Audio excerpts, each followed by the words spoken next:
안녕하십니까, 이진우입니다. 지난주에 반등을 보여줬던 우리나라 주식시장이 이번 주에도 상승세를 이어갈지가 궁금들 하실 겁니다. 이번 한 주도 중요한 지표 발표도 많고 이벤트들도 기다리고 있어서 여러 가지 고민거리도 쌓여 있고요. 또 이제 상반기 마무리할 시점이다 보니까 하반기 주식시장 전망들도 속속 나오고 있습니다. 오늘 센터뷰 시간에는 이번 주 시장 분위기 그리고 남아있는 변수들 좀 점검해보고 최근에 또 반도체 기업에 대한 우려가 불거지고 있어서 이건 또 어떤 내용인지 함께 들어보겠습니다. 가상화폐 시장에 악재가 요즘 쏟아지면서 이 시장에서도 투자자들의 어려움이 커지고 있지요. 이런 가상화폐에 대한 신용평가를 하는 정보 플랫폼이 또 이 업계에서는 주목받고 있는데 오늘 블루칩 신기주 시간에는 쟁글이라는 서비스로 시장을 독점하고 있는 크로스앵글이라는 기업에 대해서 좀 들여다보겠습니다. 손에 잡히는 경제 플러스 광고 듣고 시작합니다. 주식시장 이슈들을 좀 살펴보겠습니다. 신영증권 박소연 부장님 나오셨습니다. 어서 오세요. 네, 안녕하세요. 네, 오늘은 출발이 좋네요. 코스닥은 한 2.9% 오르고 있고 코스피도 뭐 예전 같은 폭등인데 1.7% 오르고 있네요. 예. 네, 골이 깊으면 산이 높다라고 했는데 음. 다행히 오늘은 외국인도 지금 1,000억 이상 순매수를 하고 있고요. 예. 아침에는 러시아가 104년 만에 외화표 시채권 공식 디폴트를 냈다라는 뉴스도 나왔었지만 뭐 어느 정도 예상이 안 됐던 부분은 아니기 때문에 외환 시장 그리고 주식 시장 별다른 음. 영향을 주고 있지는 못합니다. 예. 일단은 7월부터 2분기 어닝 시즌이 시작이 되는데 2분기에 원달러 환율이 큰 폭으로 상승을 했었기 때문에 네. 환율 상승 수혜주들이 실적이 좋지 않겠느냐라고 해서 이제 음. 자동차 그리고 부품주, 조선 등 환율 상승 수혜주들이 3에서 음. 6%씩 선전을 하고 있는 상태입니다. 그리고 오늘 한국전력이 오늘 오후 3시 정도 3분기 전기요금을 발표를 할 예정인데 올린다고 하죠? 그쵸. 요금 인상 가능성 음. 부각되면서 오늘 또 좋은 모습 보여주고 있는 상태입니다. 그동안 요금 안 올리는 바람에 정말 한국전력 망하는 거 아닌가 하는 이야기도 들리기도 했었는데 6월에는 한국의 주식시장이 다른 나라보다도 유독 더 약했던 것 같아요. 뭐 다 주식시장 안 좋은 건 마찬가지인데 우리나라는 더 많이 떨어지고 또 더 많이 떨어지고 저기 최근에 뭐 일본, 중국, 대만에 비해서도 유난히 약한 것 같고요. 이유가 뭡니까? 요즘 우리나라만 특히 더 많이 떨어지는? 네, 뭐 기본적으로는 지금 6월 소비자 물가가 6%대 전망이 나오다 예. 보니까 한국은행이 우리나라도 이제 빅스텝 하는 거 아니냐라는 음. 가능성 부각이 되고 이것이 경기 침체 우려로 연결이 됐던 것 같습니다. 그런데 이제 금리가 올라가면 증시 수급에도 다각도로 영향을 주게 되는데요. 음. 지금 고객 예탁금을 말씀을 드리자면 코로나 이전에 28조 원에 불과를 했습니다. 그런데 코로나 국면에 75조 원대로 불어났다가 최근 56조 원까지 다시 감소를 했습니다. 음. 아시겠지만 은행권 정기예금 금리가 3%대까지 상승을 했고 음. 요새 보면 3년짜리 회사채 금리도 4, 5%대까지 등장을 하니까 영 머니무브가 나타나는 게 아니냐라는 얘기가 좀 나오고 있습니다. 음. 여기에다가 이제 신용융자 같은 레버리지 청산도 금리 인상 때문에 본격화되고 있는데요. 네. 현재 증권사의 신용융자 잔고가 코로나 이전에 10조 원 수준이었는데 작년 말에 25조 원 수준까지 증가를 했다가 요새 금리가 오르면서 19조 원까지 청산이 됐습니다. 음. 통상 기준금리가 올라가면 증권사에서 신용거래를 할 때 빌려주는 이자율도 같이 올라가는데 네. 90일 기준으로 최근 7에서 9%대까지 올라갔다고 하고요. 음. 한국은행이 만약에 여기서 추가로 금리를 인상을 하면 신용융자 이율은 10%를 넘길 수도 있다라는 전망도 좀 나오고 있습니다. 예. 거기에다가 아까 지적을 하셨던 일본, 대만, 중국 같은 경우에는 한국보다 금리 인상 속도가 느리거나 아니면 음. 내린 나라도 있습니다. 예. 사실 일본은 여전히 마이너스 금리 상태이고요. 대만은 올해 들어서 인상을 딱 2번만 했고 음. 중국은 오히려 코로나 락다운 때문에 금리를 내렸습니다. 네. 그런데 한국은 물가 부담 때문에 벌써 5번이나 작년 말부터 올렸고 6월에는 지금 빅스텝 가능성도 거론이 되다 보니까 음흠. 이런저런 요인들이 영향을 미쳤다고 보는 거죠. 예. 그래도 다행인 거는 최근 2주간 신용융자가 2조 원이 넘게 집중 청산이 되면서 음. 급매물 부담은 일단은 좀 많이 덜은 것 같습니다. 하지만 높은 금리 수준이 유지된다라고 하면 하반기 변동성 확대 가능성도 여전히 있기 때문에 모니터링이 필요할 것으로 보이고 있습니다. 그렇군요. 경기 침체 얘기도 좀 나오는 것 같아요. 금리를 저렇게 빨리 올리다가는 저러다 경기가 고꾸라질 가능성이 높다. 그런 지적도 당연히 뭐 나올 수 있을 것 같은데 경기 침체가 오더라도 물가를 잡아야 되는 그거 먼저는 꼭 잡아야 되는 둘 다 안정되면 좋은데 경기냐 물가냐 그럼 무조건 물가부터 잡아야지 라고 생각해야 되는 이유가 혹시 있습니까? 네, 뭐 아시겠지만 기본적으로 인플레이션은 역진세의 성격을 갖고 있다라고 얘기를 많이 합니다. 네. 예, 저소득층에 더 불리하다라는 거죠. 왜냐하면 생필품의 음, 가격이 더 많이 오르기 때문에. 네. 그리고 이제 이런 물가 상승이 스태그플레이션으로까지 발전이 되면 중산층의 구매력을 파괴하게 되고요. 음, 이것이 이 소득 불평등 문제로 연결돼서 중산층이 붕괴하게 된다라는 우려들이 있을 수가 있습니다. 음, 사실 사회적으로 정치적으로 중산층이 붕괴가 되면 이념적인 극단화가 나타나는 경우도 많고 음, 이것은 단순하게 경제적인 손실이 아니라 사회적으로도 상당히 많은 문제들을 야기하기 때문에 중산층을 음. 보호하기 위한 전략이라고 보는 측면도 많은 것 같습니다. 근데 경기가 침체되면 역시 또 마찬가지로 역진적으로 나쁘잖아요. 네, 맞습니다. 음. 지금부터는 그 말씀을 좀 드리려고 네, 했는데 예. 중요한 거는 1970년대에도 그 상황이 있었는데 그때와 지금이랑은 좀 명백하게 다른 점이 있는 게 아니냐. 음, 사실 부채입니다. 저금리가 뭐 한 20-30년간 장기적으로 진행이 되면서 네, 한국은 가계부채, 그리고 유럽과 미국은 정부 부채 부담이 굉장히 커졌고 음, 이자율이 올라가면 상환 부담도 덩달아서 올라가게 됩니다. 네, 이렇게 되면 단순하게 경기 침체가 아니라 금융 안정의 문제로 연결이 될 수가 음, 있고 저소득층일수록 생활 자금이 굉장히 많고요. 부채 비율도 높기 때문에 금리 인상에 대한 민감도가 굉장히 높습니다. 그래서 저소득층을 위해서 물가를 잡겠다고 했는데 그 수단이 금리 인상이 되어버리면 오히려 음, 저소득층에게는 이중고를 안기는 꼴이 될 수도 있는 거죠. 네, 그래서 아마도 하반기는 이에 대한 논의가 굉장히 많이 나올 가능성이 높다라고 보고 있고요. 음, 그래서 금리와 그러니까 이외에도 인플레를 잡을 수 있는 정책 수단이 있는가 네, 이런 논의가 굉장히 좀 많이 나올 것 아, 같고 미국이 최근에 대중 수입 관세 인하를 좀 고민을 한다든지 네, 그리고 바이든 대통령이 조만간 중동 순방에 나선다. 이제 원유 생산 많이 하라는 거죠. 음, 이러한 맥락에서 이해를 해주시면 될 것 같습니다. 음. 경기도 신경 써야 될 것 같다 이제는. 네, 그렇죠. 둘 중에 하나만 잡으면 좋은 게 아니니까 당연히 그럴 텐데 주식시장이 좀 반등하는 건 그러면 경기를 좀 신경 쓸 것 같으니 금리 인상 속도도 좀 줄일 것 같고 예전처럼 돈도 좀 풀 수 있을 것 같고 뭐 그런 쪽에 희망을 좀 보는 겁니까? 네, 뭐 돈을 푼다기보다는 금리를 올리겠지만은 지금까지 뭐 75bp, 50bp 이렇게 음, 이제 강하게 올렸었는데 네. 금리를 올리더라도 경기가 감내할 수 있을 정도로 천천히 올려주면 음, 이 정도는 해볼 만한 게 아니냐. 올해는 이제 리오프닝 수요도 있기 때문에 그래서 그 정도의 속도 조절 기대감이 나오고 있다 보시면 됩니다. 그렇군요. 이번 주에 중요한 이벤트는 어떤 게 좀 있습니까? 네, 뭐 오펙 플러스를 아무래도 많이 보실 것 같은데요. 뭐 아시겠지만 인플레이션 잡으려면 원자재 가격이 일단 떨어져야 됩니다. 음, 근데 이제 구리, 알루미늄 같은 비철 금속이나 밀, 대두 같은 농산물은 이미 최근에 하향 안정화되는 기미가 있거든요. 예, 근데 유일하게 지금 안 떨어지고 있는 게 원유입니다. 음, 여름철 드라이빙 시즌도 그렇고 리오프닝 수요 때문에 원유만 여전히 고공행진 중인데 이번 주 30일 목요일에 오펙 플러스 회의가 있고요. 여기에서 뭔가 좀 다른 얘기를 하지 않을까 기대가 좀 있는 상태입니다. 근데 증산 이야기를 기대하고 있는 거예요? 그렇죠. 이게 이제 음, 많이 원유를 생산을 해주면 네, 유가가 좀 떨어지지 않을까?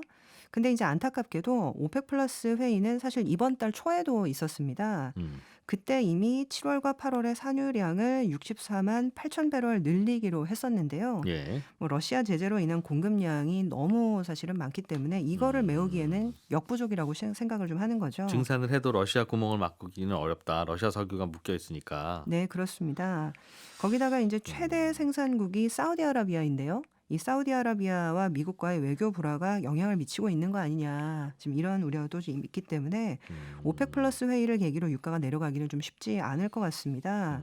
그래도 어쨌거나 11월 중간선거 앞두고 반드시 물가를 잡아야 되는 입장이기 때문에 바이든 대통령이 아까 말씀드린 것처럼 7월에 중동 음, 순방 예정이고요. 예, 그리고 이란 핵 협상도 지금 대기를 하고 있습니다. 이란산 원유 공급을 늘리게 되면 이런 공급 부족을 조금 완화할 수 있지 않을까 생각을 좀 하고 있는 것 음. 같고요. 그래서 이런 이슈들을 좀 모니터링 하시면 도움이 될 것 같습니다. 이게 유가에 영향을 주는 요인이라는 거죠? 이란 핵 맞습니다. 협상도 잘 되면 이란이 석유를 더 캐서 팔 수 있을 테니 유가에는 하향 안정화에 도움이 될 거고 네, 오펙 맞습니다. 플러스 회의에서도 증산을 좀 더 하면 괜찮을 것 같은데 이러나 저러나 잘 안 될 것 같다는 뉘앙스인 거 봐요. 네. 그러니까 아직까진 좀 시간이 걸릴 것 같아요. 근데 인제 음, 중요한 거는 아까 말씀드렸던 농산물이나 네, 그리고 비철금속 가격은 이미 조금 하향 안정 조짐이 있기 때문에 음, 물가도 여기에서 더 많이 슈팅하지는 않지 않겠느냐? 예, 요런 기대가 있는 거죠. 그 기대 덕분에 좀 주식시장은 반등하나 봐요. 네. 뭐 음, 지난주까지 너무 많이 빠졌기 때문에 예. 일단 낙폭과대 반등이 좀 세게 나오고 있는 상태입니다. 요즘 반도체 시장에는 어떤 게 좀 이슈입니까? 네. 뭐 사실 최근 반도체 주식들이 너무 많이 빠졌기 때문에 우려가 음, 많으신데요. 반도체도 종류가 다양하긴 하지만 일단 전방 산업을 살펴보셔야 됩니다. 예, 뭐 스마트폰 있고요. PC, 노트북, 가전, 그리고 서버인데 이 중에서 리오프닝 때문에 사람들이 노트북이나 가전을 사던 수요가 끊겨 버렸고요. 음, 스마트폰은 직접 가게 가서 물건 골라야 되는데 올해 중국 락다운 때문에 수요가 또 급감을 했습니다. 네, 하지만 '하반기는 좀 달라지지 않을까.'라는 생각들을 좀 많이 가지신 분들이 많은 것 같은데 음, 중국 락다운이 풀리면서 수요가 빠르게 올라오고 있다. 그리고 가격이 더 오르기 전에 재고를 다시 확보하려는 움직임이 나타날 수 있다라는 그런 의견인데요. 네, 현재 모든 섹터가 마찬가지지만 반도체도 공급 차질 이슈가 있습니다. 음, 장비 공급이 늦어지면서 생산이 좀 지연되고 있고요. 그리고 미세 공정에 대한 난이도가 증가하면서 웨이퍼 투입 자체가 늦어지다 보니까 생산 음, 증가율이 수요만큼 빠르게 올라오지를 못하고 있습니다. 예, 지금 SK 하이닉스의 현재 주가가 가진 자산 다 팔아서 현금화를 했을 때 장부가치 1배라고 보통 얘기를 하는데요. 지금 음, 그 아래까지 빠졌습니다. 네, PBR 0.93배인데요. 이게 전방 수요 부진 우려가 이미 주가에 상당 부분 반영됐다는 의미로 좀 보고 있고요. 그러면 이제 음, 앞으로 뭐가 좋아질 수 있느냐를 봐야 되는데 서버 CPU 시장을 기대하는 애널리스트들 목소리가 좀 많습니다. 서버 만드는 회사가 삼성전자 하이닉스의 디램을 좀 사갈 것이다. 그렇죠. 그래서 인제 인텔에 대한 음, 기대감이 좀 있는데요. 서버 CPU 시장은 현재 95% 이상이 인텔의 x86 아키텍처가 주도를 하고 있습니다. 예, 근데 인제 일반적으로 서버는 4 년마다 보통 교체를 하거든요. 근데 인제 마지막으로 대대적인 투자를 했던 게 2017년, 18년이었기 때문에 이제는 슬슬 서버 교체 사이클이 도래할 수 있다라는 거죠. 서버 하나 한 대 만들 때마다 반도체가 들어가니까, 그렇습니다. 그리고 최근에 음, 전기요금이 대폭 상승할 것으로 예상이 되는 상황에서 데이터 센터 업체들이 어떻게 전력 소모 감축할 수 있는가 고민이 굉장히 많은데 이 전력 음, 소모를 한 30% 정도 줄일 수 있는 게 DDR5입니다. 그래서 이 DDR5 교체 모멘텀을 좀 많이 기다리고 있는데 이 DDR5를 탑재할 수 있는 인텔의 차세대 서버용 칩이 사파이어 레피즈 요거 이제 많이 들어보셨을 텐데요. 당초보다 이 사파이어 레피즈 대량 생산이 좀 늦어진다라는 실망 매물이 최근에 좀 있었습니다. 근데 이게 뭐 음, 늦어진다라는 거지 아예 없던 일이 되는 거는 아니기 때문에 시장에서는 하반기 다시 한번 기대감을 좀 가져볼 시점이 음, 아니겠느냐 얘기가 나오는 것 음. 같습니다. 서버에는 CPU도 들어가고 메모리라는 것도 들어가는데 그렇습니다. 둘 다 있어야 서버 한 대가 만들어지는데 그렇습니다. 서버에 들어가는 CPU는 우리가 못 만들고 인텔이 만든다는 거죠. 네, 그래서 인텔의 사파이어 레피즈입니다. 레피즈라는 이름의 CPU가 신제품이 나와야 서버 회사들이 얼른 그거 사다가 넣으면서 우리나라 메모리도 사다 넣어서 열심히 팔 것 같다 그 말인 거죠. 네, 맞습니다. 음, 근데 이게 잘 안 나온답니까? 이 인텔의 사파이어 레피즈가? 네, 이게 대량 생산이 돼야 되는데 예. 요새 아시겠지만은 뭐 이게 인력도 좀 부족하고 그리고 인제 음, 미세 공정에 대한 수율 조정 때 뭐 여러 가지 문제 때문에 예. 이게 한 2 분기 정도 좀 늦어진다라고 얘기를 하더라고요. 음, 그러다 보니까 인제 이게 인제 늦어지면 이게 올해 상반기로 생각을 했었는데 하반기로 늦어지고 네. 이거에 대한 이제 실망 매물들이 최근에 있었다라고 보시면 음, 됩니다. 근데 이게 뭐 아예 없던 일이 되는 건 아니기 때문에 예. 저희는 오히려 인제 늦어진 만큼 또 도입 모멘텀은 좀 강해질 수 있지 않을까? 뭐 음, 그런 생각도 지금 업계에서 나오고 있는 것 같습니다. 하반기쯤에는 주문이 좀 들어올 것 같다는 거죠, 그러면? 맞습니다. 하반기 해봐야 이제 다음 주에요, 바로. 그렇긴 한데. 시장은 어떻게 보고 있습니까? 이제 그동안 쭉쭉 내리다가 한두 번 반등은 하긴 했는데 이게 반등의 이제 시초인지 폭격 다 끝난 건지 아니면 잠깐 쉬다가 또 떨어지는 건지 뭐 그거 알면 주식 투자 쉽겠습니다만 시장의 선택총 어떻게 보고 있어요? 네, 뭐 완전히 안심할 상황은 아닌 것 같고요. 예. 왜냐하면 이제 금리를 좀 속도를 조절할 수는 있겠지만은 아예 안 음. 올린다라는 건 아니고, 예. 그리고 이제 9월부터는 지금 연준에서 금리를 올리는 것뿐만이 아니라 채권 감축도 같이 하고 있는데요. 9월부터는 채권 감축 속도도 2배가 됩니다. 그러다 보니까 아마 9월부터는 또 한 번 유동성이 좀 위축되는 그런 국면이 좀 있을 수 있을 것 같고요. 채권 감축이라는 게 뭐예요? 네. 지금 팬데믹 상황에서 채권을 많이 사 주면서 채권 금리를 떨어뜨리는 이 공개 시장 조작, 이 QE라고 하죠. 요거를 많이 아. 했었는데, 양적 완화. 그쵸. 예. 근데 이 양적 완화 때 인제 보유했었던 채권을 이제 천천히 인제 팔기 시작했다라고 보시면 됩니다. 예. 뭐 사실 판다라고 하기보다는 이제 재투자를 안 하면서 이제 서서히 줄여나가는 그런 방식을 채택을 하고 있는데요. 예. 중요한 거는 그래도 들고 있던 채권을 더 이상 보유하지 않는다라는 거기 때문에 그만큼 음. 시장에서는 유동성이 줄어든다라고 보는 거죠. 그 채권들이 이른바 만기가 긴 장기 채권들이 거죠?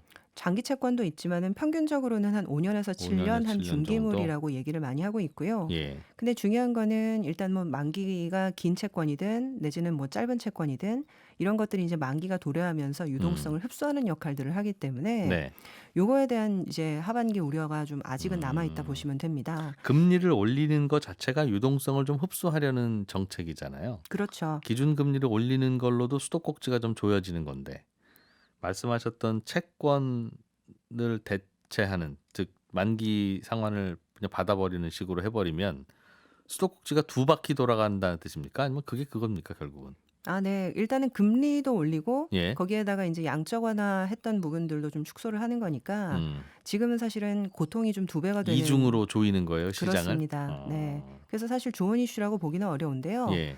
일단은 그 부분들 때문에 최근에 주가가 이미 많이 좀 빠졌기 때문에 음. 오히려 하반기 가면은 좀 '내년에 대한 속도 조절 얘기가 나오지 않을까?' 예. 시장은 고거를 좀 기대를 하고 있는 것 같습니다. 예. 그래서 인제 골이 뭐 깊으면 인제 산이 높다라고 해서 음. 지금 뭐 상당히 강한 반등이 나오고 있는데, 그래도 이런 안도 랠리 정도는 가능한 국면이 아닌가 생각을 좀 하고 있고요. 음. 그리고 오히려 한국 시장 입장에서는 원달러 환율이 상당히 많이 올라갔기 때문에 네. 7 월부터 발표되는 2 분기 실적이 생각보다 좋을 가능성도 있는 상태입니다. 수출주들 중심으로? 예. 그렇습니다. 예. 그래서 인제 대부분 수출주들이 또 대형주이기도 하고, 그리고 음. 우리나라 이익 기여도가 굉장히 높은 업체들이기 때문에 저희들은 그래도 하반기 출발이 생각보다 나쁘지 않을 것 같다라는 음. 말씀을 좀 드리고 있는 상태입니다.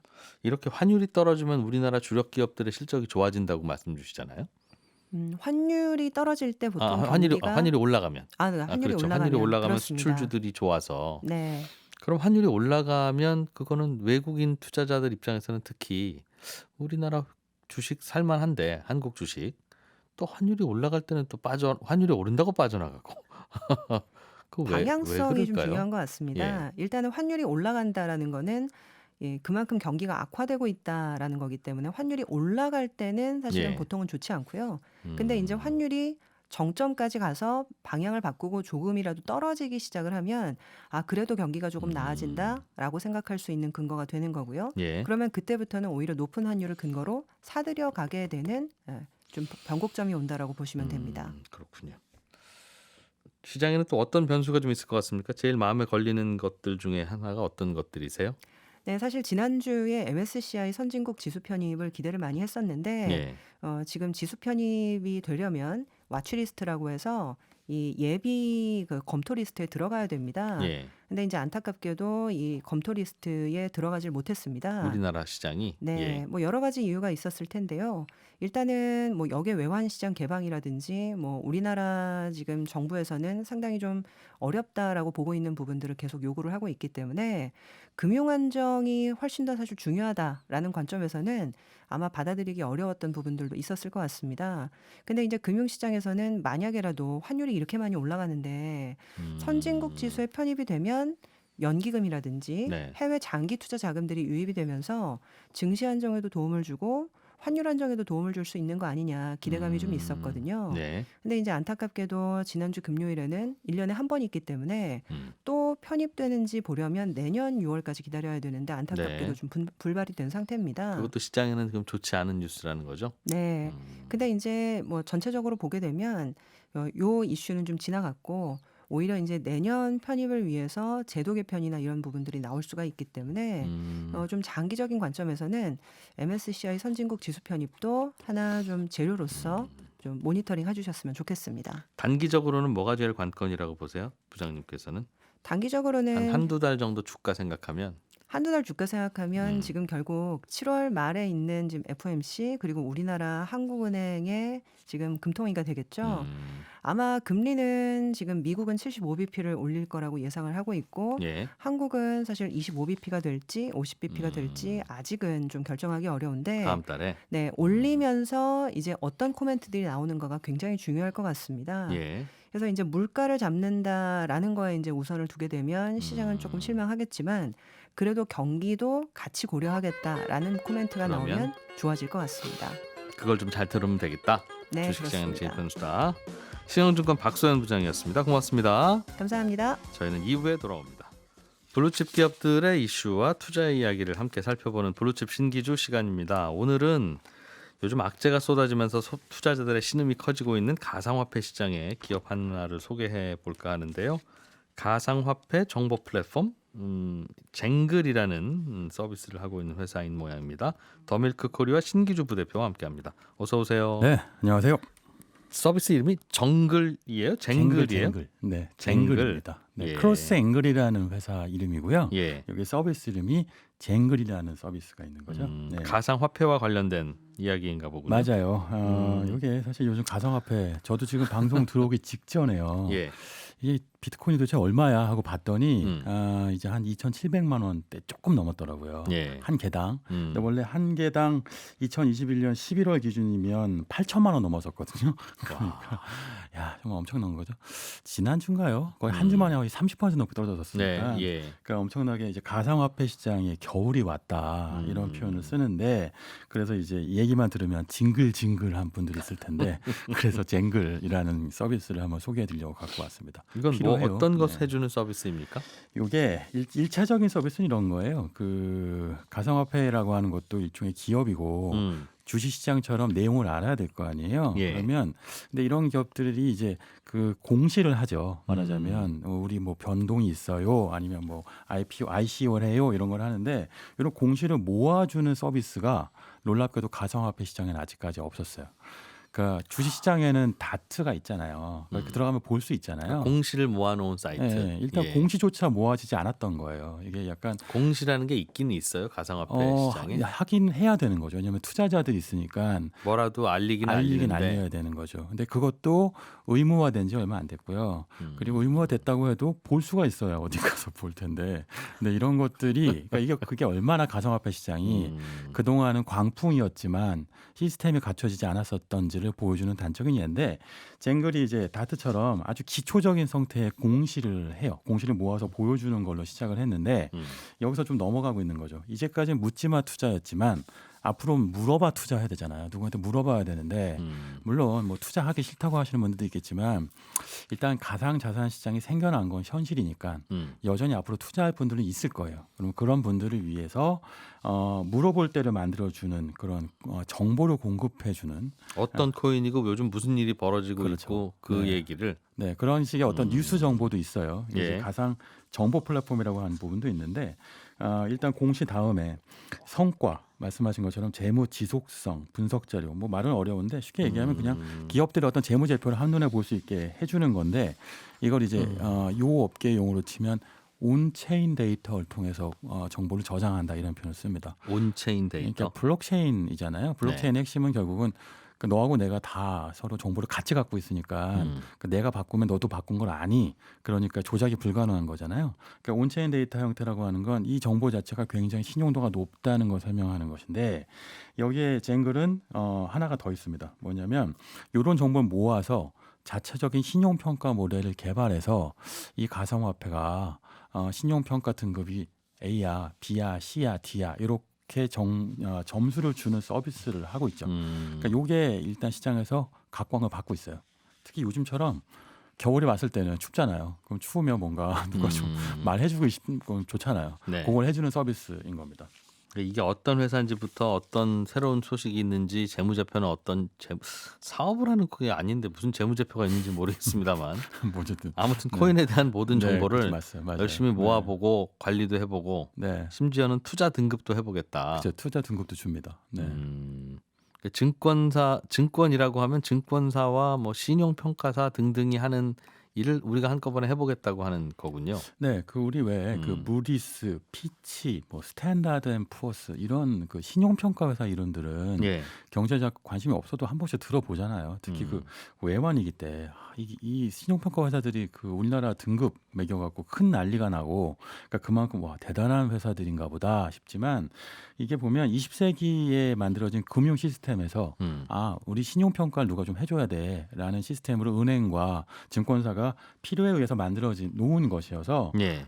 요게 이제 21세기의 가상화폐 시장도요. 이제 아주 초창기니까 20세기 초반에 그랬던 것처럼 똑같이 가상화폐 신용평가 회사들이 이제 하나둘씩 등장하고 있는 거고. 필요는 하겠죠. 이 그쵸. 회사를 들여다보려면 돈 빌려주거나 그 코인을 살려고 하는 사람들이 그때가 와서 다 회사 책상 열어보고 그러면 회사도 일을 못 하니까. 그렇죠. 네. 그러니까 이제 당연히 누가 좀 대표로 가서 알아보고 우리한테 얘기 좀 해줘. 맞아요. 그래서 네. 대표로 갔다 오는 친구들이 신용평가 회사잖아요. 그렇죠, 맞아요. 네, 그러니까 그래서 시장 안에서 이런 거 보고 이제 등대란 표현을 쓰는데, 말하자면 정말 시장은 망망대해니까. 네. 그래서 이제 이거 좋아요, 이쪽으로 가세요, 이런 걸 해주는 신용평가 회사를 만든 거죠. 근데 이게 놀라운 건요, 네. 이게 재밌는 것은 아직까지 적어도 국내에서는 젠글이 신용평가 회사로 가상화폐 시장 안에서는 독점이에요. 예. 그러니까 다른 경쟁사가 거의 아직 없습니다.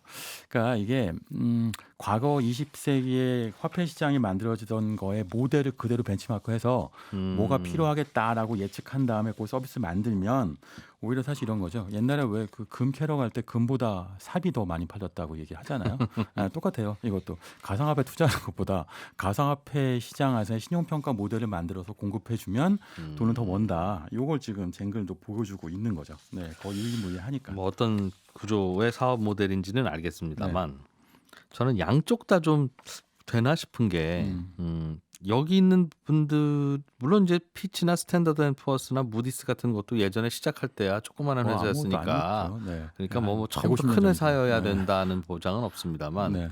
그러다 보니 이분들은 이분들을 뭘 믿고 우리가 그걸 투자를 하지? 네. 이라는 거 이분들은 좀 아시나? 하는 이제 그런 걱정도 들 수 있고 초기니까. 맞아요.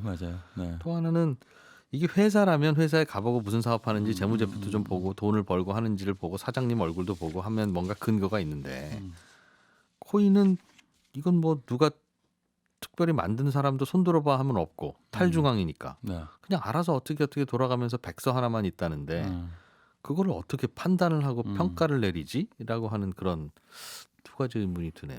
일단 두 번째부터 이제 이 예. 내부의 그 레서피를 말씀드리면 신용평가 모델을 개발해요. 물론 다시 피치, 무디스, 스탠다드 푸어스도 각자의 신용평가 모델이 있겠죠? 있잖아요. 예. 예. 근데 그건 며느리도 안 알려주잖아요. 이건 그러니까 우리가 이런 게 있다고 오버롤하게 알려주긴 하는데 개요는 네. 여기도 일단 젠글도 비슷해요. 신용평가 모델이 있는데 어떤 거냐면 이제 프로젝트라고 해요. 이제 그 가상화폐 안에서는 거기서 항목이 크게 6개가 있는데 하나는 그 중에 5개가 정량 평가고 하나가 정성 평가입니다. 네. 정량 평가는 85%인데 이게 뭐냐면 뭐 탈중앙화가 얼마나 됐는가. 이게 무슨 얘기냐면 어떤 특정 세력이 조작하거나 뭐 작전에 들어갈 가능성이 없어야 되는 거니까 탈중앙화가 되는 부분이 있겠고, 또 일정 정도의 유통량이 있어야지 거래가 될 테니까 뭐 이런 것도 있겠고, 그리고 이제 얼마나 이제 뭐 앞으로 스케줄을 어떻게 지킬 수 있는지에 대한 약속 같은 것도 있겠고, 그리고 안에 이게 그 가상화폐는 좀 특이한 게 계속 말씀하시지만 기업은 뭔가 제조하잖아요. 네. 가상화폐는 기술적인 특성들이 있어요. 뭐 예를 들면 뭐 비트코인 같은 경우는 뭐 채굴량이 제한되어 있다는 기술적 특성이 있는 것처럼 어떤 코인의 경우에는 말하자면 그 암호화가 훨씬 많이 되어 있다거나 이런 기술적인 경쟁력 또는 뭐 성과 또는 뭐 재무 지속성, 뭐 얼마나 많은 그 투자들을 받고 있느냐 이런 거에 어떤 숫자적인 것들을 갖고 한 15개 항목으로 평가를 하고요. 또 하나가 이제 성평가인데 그 회사 안에 있는 사람들을 평가하는 거죠. 뭐 주주 투자한 사람 있으면 주주도 평가하고 코인의 주주도 있고 코인의 회사도 있어요. 그렇죠. 개발사도 있고 개발자도 탈중한 있습니다. 거하고 그거는 그럼 어떻게 연결됩니까? 그러니까 사실은 이렇게 만들어 놓고 나서 그걸 갖고 팔았을 때, 말하자면 네. ICO를 했을 때, 그 다음에 그 해당 정보들을 모두가 공유한다는 거지.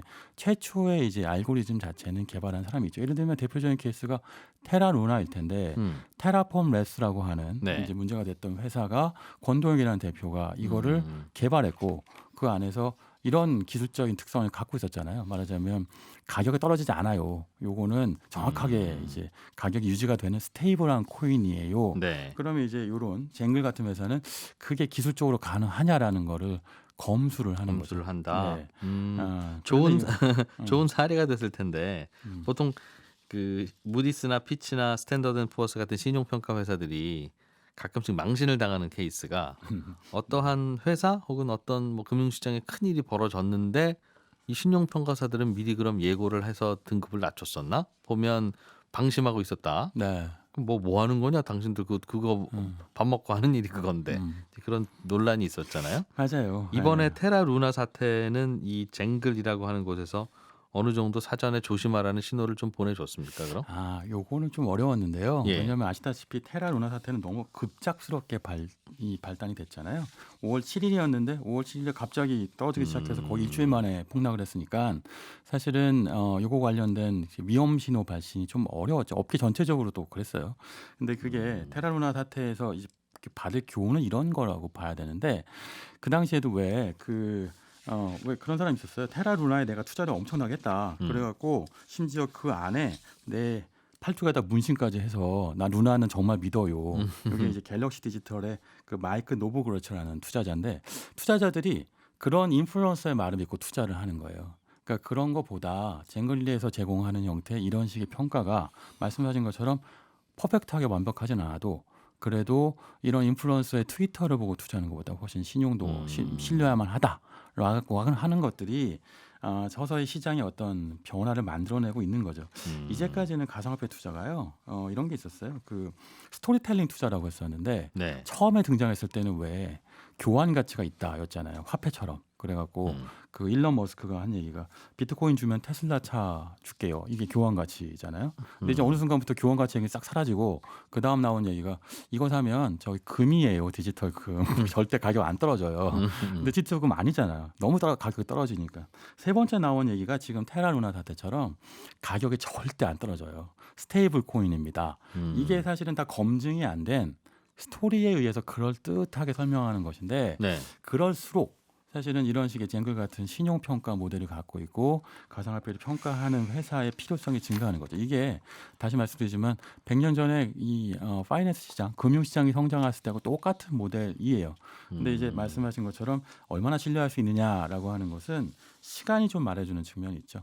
쟁글의 데이터베이스가 쌓이고 평가가 많이 이루어져서 여기서는 신뢰할 수 있겠구나라는 것들이 트랙 레코드가 생기면 모델이 만들어지는데 그런데 실제로 지금 보면요 어느 정도는 쟁글의 어떤 신용평가서를 요구하는 네. 투자자들이 시장 안에 늘어나고 있다라고 하는 거죠.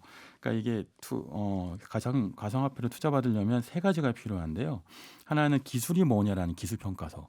하나는 법률적으로 문제가 없느냐라는 법률평가서. 가상화폐를 투자받는다는 게 무슨 뜻입니까? 그러니까 말하자면 가상화폐 시장에 ICO를 하기 전에 ICO를 하기 위한 형태의 기본 투자금을 코인을 만들어서 만들기 위해서 받잖아요. 그리고 나서 코인을 판다는 거죠. 그렇죠.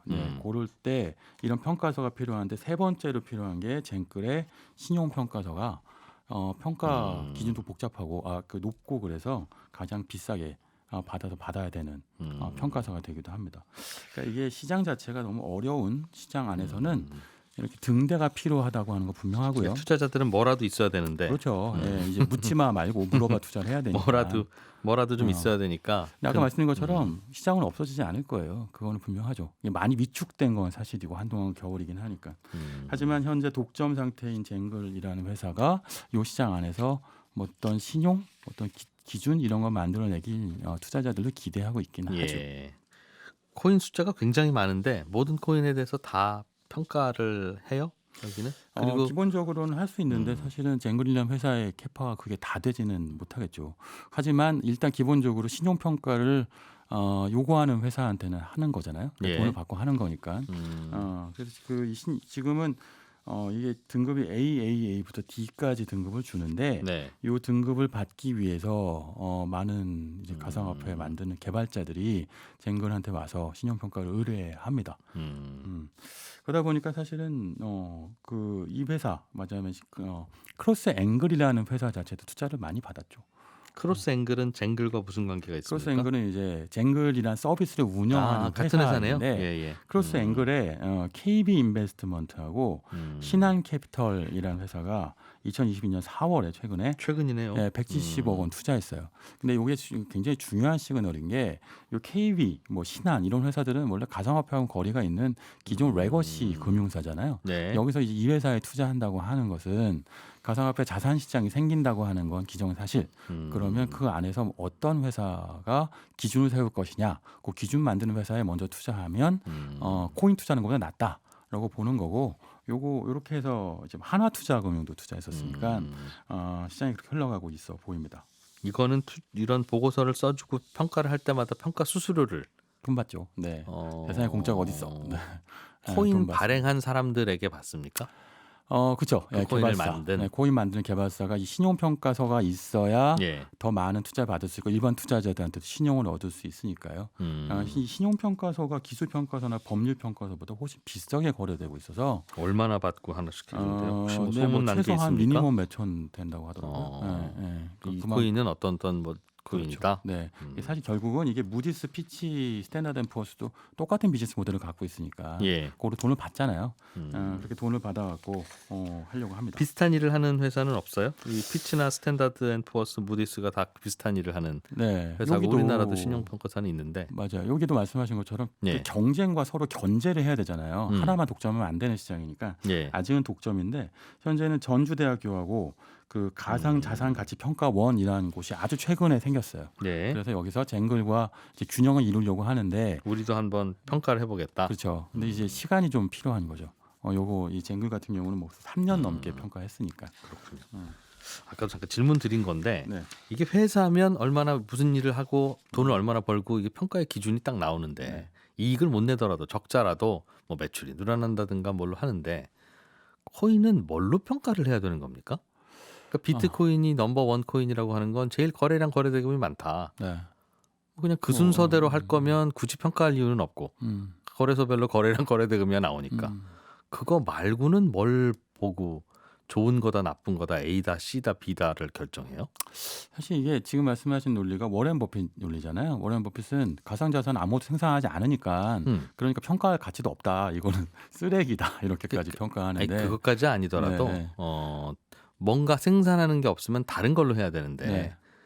그- 예를 들면 이런 것도 예. 있어요. 그 지금 비트코인의 채굴에 관련돼서 에너지 비용이 너무 많이 들잖아요. 네. 그러니까 그 화석 연료들. 그러니까 그 에너지의 효율성 같은 것도 가상화폐 시장 안에서의 평가 기준이 돼요. 그 에너지 적게 들여서 캐느냐? 네, 그러니까 친환경적인 가상화폐냐 아. 이런 것도 평가 기준이 되고요. 그리고 우리 블록체인 하면 무조건 신용도가 높다라고 생각하지만 무조건이 아니잖아요. 기술적인 차이는 격차는 분명히 있고 그럼 얼마나 블록체인화가 잘 되어 있는가, 탈중앙화가 잘 되어 있는가 이런 것도 평가의 기준이 될 수 있죠. 그리고 기술적인 난이도 뭐 또는 뭐 비용 뭐 이런 것도 또 사실은 다 양평가의 기준이 될 수 있거든요. 그러니까 이거 평가하는데 말씀하신 것처럼 주식시장에서 뭐 이거 얼마 생산해 매출 얼마야 이렇게 기준으로 놨게 되면 뭐 이제 말씀하신 것처럼 버핏의 논리를 따를 수밖에 없죠. 가상화폐 시장에도 그런 게 있다. 알겠습니다. 더밀크 코리아의 신기주 부대표였습니다. 고맙습니다. 네, 감사합니다. 네, 손에 잡히는 경제 플러스 여기서 마무리하겠습니다. 저희 방송 내용 다시 들으실 분들은 저희 홈페이지 게시판 오셔도 되고요. 팟캐스트도 이용하시면 되겠습니다. 저는 내일 아침 8시 30분에 손에 잡히는 경제에서 또 인사드리죠. 이진우였습니다. 고맙습니다.